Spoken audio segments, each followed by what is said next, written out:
Sejam bem-vindos a este vídeo. Neste canal vamos prosseguindo com o curso Diabo e os Demônios, o que ensina a Escritura, a Igreja e os fatos. Este vídeo tem como título Ação Extraordinária do Demônio, a Obsessão Diabólica. Lembramos, do que já vimos em vídeo anterior, que alguns teólogos e exorcistas classificam a ação do demônio no mundo como ação ordinária e ação extraordinária. A ação ordinária do demônio no mundo, ou seja, a ação comum do demônio no mundo, seria a tentação. Esta seria a forma mais comum de o demônio agir no mundo, tentar o ser humano, afastá-lo de Deus. Sobre a tentação, nós comentamos no vídeo anterior. Existiria também a chamada ação extraordinária do demônio. Seriam formas de agir do demônio mais raras. E entre essas formas de agir do demônio, de modo extraordinária, classifica-se a obsessão, a infestação, a vexação e a possessão. Lembramos que toda esta classificação aqui apresentada tem como base a ideia de alguns teólogos e exorcistas. Não é uma classificação oficial do magistério da Igreja. Bem, pode-se dizer que a obsessão tem mais diretamente um caráter, uma dimensão psíquica, como nós vamos estudar, enquanto que as demais, infestação, vexação e possessão, elas comportam também um determinado modo de efeito físico. Isso iremos também estudar mais adiante, né? Isto referindo-se à chamada ação extraordinária do demônio. Passamos a estudar a chamada obsessão diabólica. Seria uma espécie de tormento que o diabo causaria no ser humano na esfera psíquica. Aqui não há propriamente uma possessão, mas a comunicação aos sentidos internos do ser humano de imagens, sons e sensações, isso com tal intensidade que a pessoa não consegue afastá-las. É como se o demônio colocasse no ser humano ideias que ficariam ali na cabeça, né, do ser humano, ou sentimentos estranhos de um modo intenso. A obsessão seria assim como uma espécie de tentação mais violenta e duradoura do que as tentações ordinárias. Então, nisso consistiria a chamada obsessão diabólica. Como sintoma, né, desta obsessão diabólica, a pessoa poderia sentir-se atormentada por ideias ou fantasias incômodas, constantes, importunas, que a atormentam ininterruptamente e que a fazem sentir-se beirando a loucura, né? Então, imagens, fantasias incômodas que ficam na mente da pessoa de modo muito intenso. Ela poderia perceber vozes interiores contraditórias, sugerindo coisas de todo tipo, gênero, contra a sua vontade.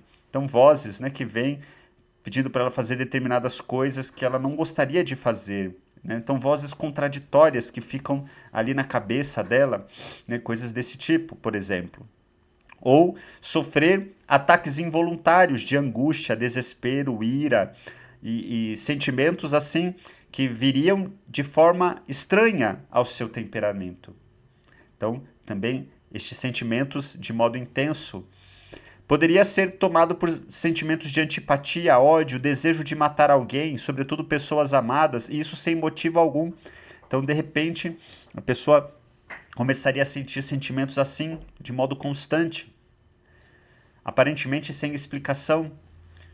Ou ser atormentado por blasfêmias, pensamentos de blasfêmias, imagens obscenas que se intensificam sobretudo no momento da oração. Então a pessoa vai rezar e fica vindo imagens estranhas, né, de blasfêmia ou de imagens obscenas, isso constantemente.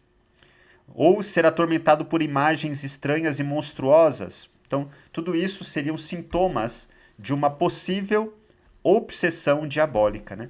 O diabo colocando, vamos dizer assim, imagens e sentimentos na pessoa. Mas será que isso de fato ocorre, né? Afirma as diretrizes para o Ministério do Exorcismo, um documento produzido pela Associação Internacional de Exorcistas, né, uma associação que existe, que publicou este documento. Não é um documento do magistério oficial da igreja, né, mas desta associação. Diz o seguinte: tais fenômenos, todos esses fenômenos de pensamentos obsessivos, sentimentos obsessivos, eles podem ter origem patológica. E muitas pessoas que procuram os exorcistas entram nesta categoria, né? Então, tem pensamentos obsessivos, sentimentos obsessivos, acham que estão sofrendo um ataque do diabo, mas na verdade se trata de uma doença psíquica. Devem ser encaminhadas a psiquiatras, a psicólogos, né? Há casos de fenômenos que têm origem patológica, mas são ampliados por uma ação extraordinária do demônio.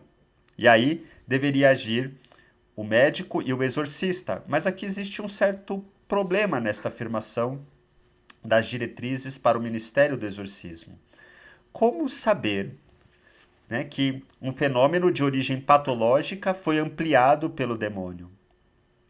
Quem vai dar esse diagnóstico? Qual o critério para se ter esse diagnóstico? Não existe critério algum.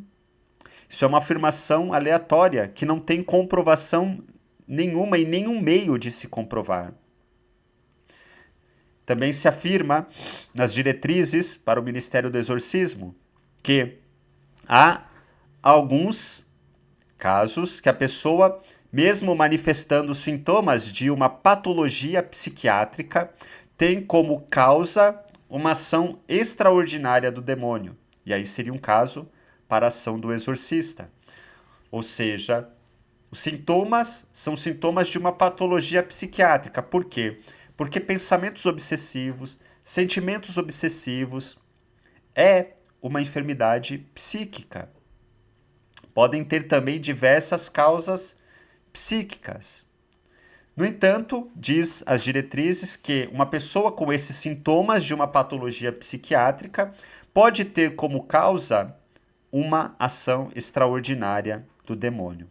Mas aí fica a pergunta: como saber se estes sintomas têm como causa uma ação do demônio? Qual o critério para poder saber isso? Não existe esse critério. Não existe. E o próprio documento das diretrizes diz: dada a sua semelhança com algumas doenças psíquicas, o discernimento das obsessões demoníacas nem sempre é fácil. Se não ocorre junto com vexação ou possessão, é dificílimo discernir. E aqui o que é vexação? Nós iremos falar sobre vexação em outro vídeo. Seria o caso do demônio causar violência ao ser humano. Então, aparecer marcas estranhas, ou narrativas de pessoas que lutaram com o demônio e apanharam do demônio, ou pessoas que de repente sofrem uma enfermidade que os médicos não encontram a causa. Então tudo isso seria, né, vexação do demônio. Ou a possessão, né, quando a pessoa sai de si, do estado normal de consciência e fica fora de si, né, naquilo que conhecemos, no senso comum de uma pessoa supostamente possessa. Então, se a pessoa não está sendo vexada ou possessa, é muito difícil saber se ela somente tem pensamentos obsessivos ou sentimentos obsessivos. É difícil saber se ela está sendo ou não vítima da ação de um demônio. É isso que diz aí as diretrizes. Portanto, a gente observa que é praticamente impossível discernir se tais pensamentos e sentimentos obsessivos têm como causa uma origem psíquica, geralmente é uma origem psíquica, ou uma causa diabólica, porque não existe critério nenhum para poder saber se um pensamento obsessivo, se um sentimento obsessivo tem origem no diabo. Não existe este critério. A igreja não apresenta esse critério. Não há, nem muito menos psicólogo, psiquiatra, vai apresentar algum critério com relação a isso. Não existe. Simplesmente não há. Bem, é muito conhecido, né, nas ciências, na medicina, por exemplo, o chamado transtorno obsessivo compulsivo, que nós vemos que tem como sintoma algo muito similar ao que se chama uma suposta obsessão diabólica. O transtorno obsessivo-compulsivo é caracterizado por obsessões, compulsões ou ambas. As obsessões são ideias, imagens ou impulsos recorrentes, persistentes, indesejados, que provocam ansiedade e são intrusivos. As compulsões, também conhecidas como rituais, são determinadas ações ou atos mentais que a pessoa se sente impelida a praticar para tentar diminuir ou evitar a ansiedade causada pelas obsessões. Então, pessoas que têm pensamentos obsessivos criam determinadas atitudes repetitivas, para diminuir essa ansiedade, por exemplo. Então, é conhecido, esta enfermidade psíquica. A pessoa com transtorno obsessivo-compulsivo tem obsessões, pensamentos, imagens, impulsos que ocorrem frequentemente, mesmo que ela não queira. Veja, muito similar ao que se propõe ser uma obsessão diabólica. Pensamentos repetitivos, intensos, imagens que vêm sem que a pessoa queira. Essas obsessões surgem mesmo quando a pessoa está pensando e fazendo outras coisas. E pode vir. Além disso, as obsessões normalmente causam grande angústia e ansiedade. E aqui se diz de obsessão, não do diabo, mas obsessão destes pensamentos obsessivos. Isso causa angústia e ansiedade. Os temas das obsessões incluem lesionar a si ou a outras pessoas. Então, pensamentos de fazer violência a alguém, de limpeza, de contaminação, pensamentos proibidos ou tabus, por exemplo, obsessões agressivas ou sexuais e a necessidade de simetria. Então a gente vê aqui a descrição de uma enfermidade psíquica, muito similar ao que se supõe ser uma obsessão do diabo. Mas, de novo, não há critério algum para se poder determinar se um pensamento obsessivo, se um sentimento obsessivo tem origem no diabo. Não existe esse critério. E aí nós observamos que muitas questões psicológicas, psíquicas, psiquiátricas podem envolver e ser a causa de fenômenos obsessivos. Não há critério para garantir que algum fenômeno deste possa ter origem diabólica. Simplesmente não há. Bem, as diretrizes para o Ministério do Exorcismo cita, por exemplo, o caso de Carlo de Sesi. Conta em sua autobiografia que antes de se fazer frade menor, era atormentado por pensamentos que tinham por objeto uma mulher que era conhecida sua. Essa mulher era de certa idade, não tinha dentes e era gaga. E o Carlo tinha pensamentos obsessivos de fornicação com ela, pensamentos de cunho erótico e sexual com esta mulher. Isso parecia absurdo, absolutamente absurdo, por conta do próprio projeto de vida do Carlo e tudo mais. Ele não conseguia expulsar tais pensamentos e livrou-se deles somente quando teve a coragem de contá-los a um amigo seu. Bem, as diretrizes parecem supor que esses pensamentos obsessivos de cunho erótico com essa mulher tinha como causa uma obsessão do diabo e que o Carlo só se livrou disso por causa da humildade em contar isso para um amigo seu. Então, diante da humildade, o demônio se afastou. Bem, o fato é que não há como comprovar que esses pensamentos obsessivos do Carlo tinham origem no demônio. Podem ter origem psicológica, psíquica, de acordo com a história do Carlo, traumas, uma porção de coisas conscientes e inconscientes que ele trazia. Algo assim poderia explicar o porquê ele passou a ter esses pensamentos obsessivos. E o fato de que ele contou isso para o seu amigo foi terapêutico. Ou seja, pode ser que o fato de contar é que tenha feito com que esse fenômeno cessasse. E não somente o fato da humildade em contar e fez com que o demônio saísse. Não, se trata de um aspecto terapêutico, do ato de fala, do falar. São processos psicológicos. Tanto que pode ter causado esses pensamentos obsessivos, como o fato de falar ter agido como uma espécie de processo terapêutico.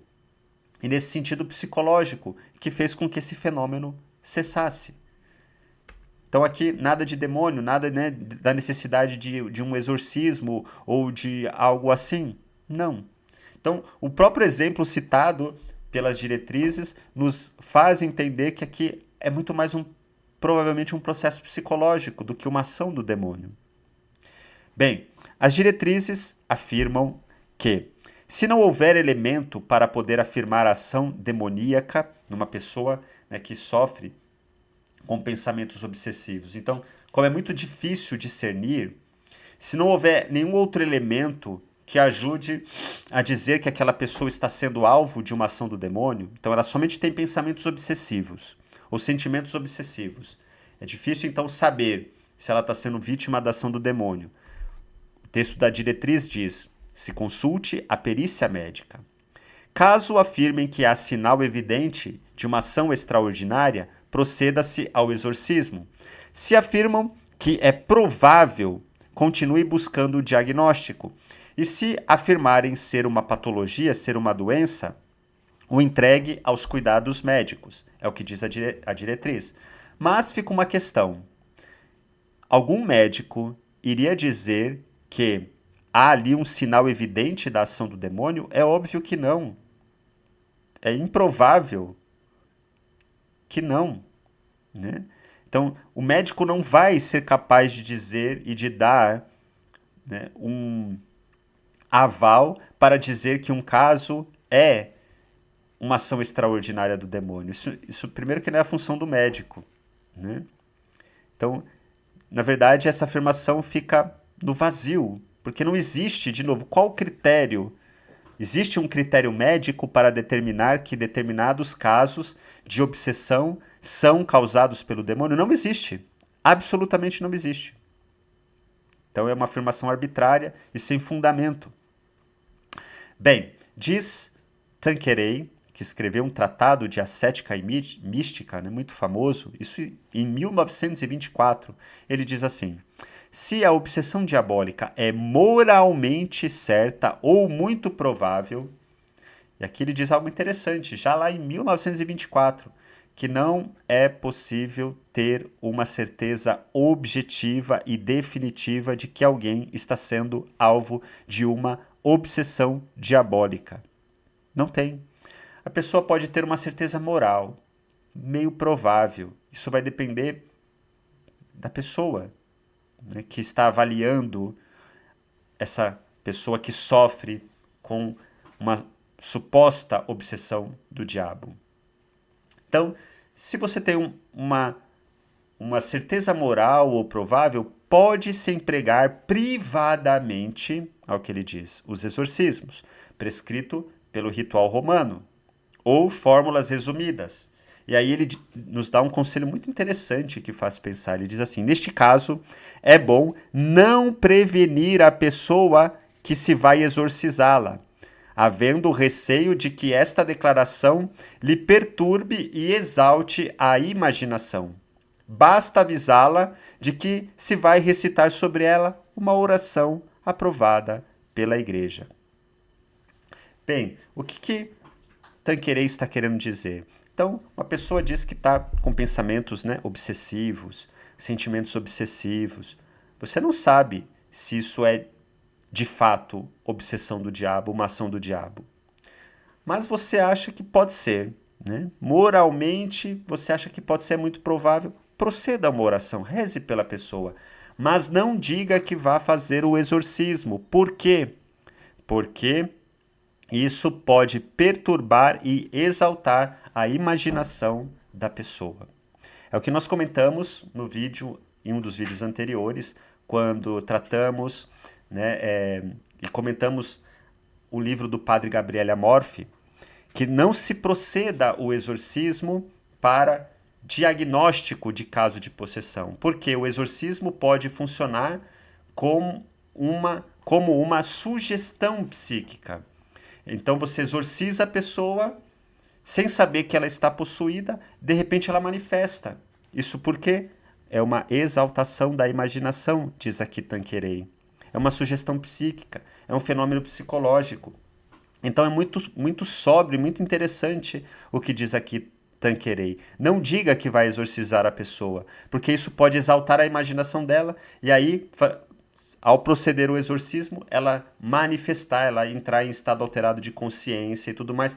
Não porque o demônio está ali, mas por um processo de sugestão psíquica. Então, muito interessante o conselho que ele dá, né? Por fim, o que a gente pode dizer? Você tem dúvida se uma pessoa está sofrendo uma chamada obsessão do diabo? Reze por ela, simplesmente. Não precisa dizer que está fazendo o exorcismo. Simplesmente reze por ela. Como conclusão, o que podemos dizer? A gente pode perceber que as reflexões que são feitas sobre uma possível obsessão do demônio não são acompanhadas de textos da Escritura, de provas, né, da revelação da Escritura. Também não se encontra nada no magistério oficial da Igreja. Não há. Não há. Não é um dado da revelação divina que os demônios atuem segundo o que se afirma ser obsessão diabólica. Simplesmente não há. Podemos, no entanto, considerar que possa existir tentações mais intensas, permanentes e fortes, mas que poderiam vir do eu, da própria concupiscência ou mesmo de uma enfermidade psíquica, do mundo e do demônio, sem que se possa saber de onde vem tal tentação. E aqui vale para essa afirmação, né, de tentações mais intensas ou de uma suposta chamada obsessão, vale aqui toda a reflexão que foi desenvolvida no vídeo anterior sobre a tentação. Não há como saber e não importa no final das contas. O importante é, diante, né, de uma tentação, seja ela pequena ou intensa, não cair no pecado. E se ela é muito intensa, obsessiva, procurar auxílio médico também, psiquiátrico, psicológico, porque muito provavelmente pode se tratar de uma enfermidade psíquica. Nada impede de se rezar por quem sofre uma tentação intensa, sem fantasiar possíveis ações do demônio. E aqui vale muito a orientação do Tanqueray. Reze pela pessoa, não precisa dizer que ela está sendo alvo da ação do demônio e vamos exorcizá-la. E aí a pessoa fica mais ainda, né, impressionada, sugestionável, achar que está sendo alvo do demônio e diante de um exorcismo ela pode entrar em estado alterado de consciência por puro processo de sugestão psíquica. Não há necessidade disso. Reze pela pessoa, né? E se ela tem pensamentos muito repetitivos, aconselhe a ir ao médico, a um psiquiatra, a um psicólogo, né? Então, nada impede rezar pela pessoa, como nada impede, e por vezes se deve, procurar tratamento médico, psiquiátrico, psicológico.